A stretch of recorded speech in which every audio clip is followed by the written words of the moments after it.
Thank you. Colleagues, today during propositions and motions, we brought forward House Bill 3541, which had also been House Bill 3478, which did have a hearing in judiciary.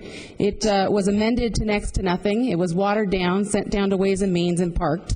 And given some of the headlines in the last week, I felt it was appropriate to bring that conversation back.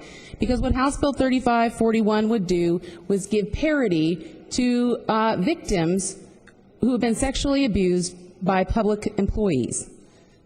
Now, if you're a Boy Scout leader, if you are a priest, if you are a volunteer coach, the statute of limitations for non-governmental claims is that a victim has until they are 40 years old or within 5 years from the date the victim discovered or should have discovered the connection between the abuse and their injury, whichever is greater. For abuse perpetrated by a public employee, the victim has to give notice within 270 days and must commence a lawsuit within 2 years of injury. The testimony that was provided was stunning.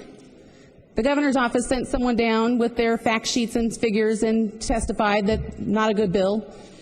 Multnomah County sent somebody to testify against the bill. The school boards and the special districts and other slew of people came to testify against the bill, and their rationale was that the claim was stale.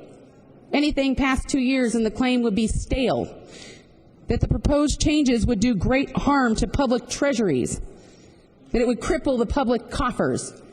And the most disturbing testimony, colleagues, was from the Department of Justice, who could actually quantify that at least 20 people a year would come forward, and they put a fiscal impact on that.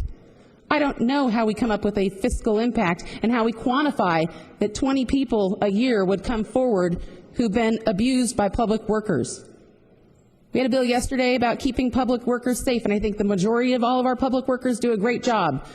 But some of them slip through the cracks, and victims have rights, and that we would have laws on the books that say that we hold Boy Scout troop leaders and priests and others who don't work for the public in a higher category of crime, that they, in a civil case, that they could actually go out and go back and have some redress in the courts.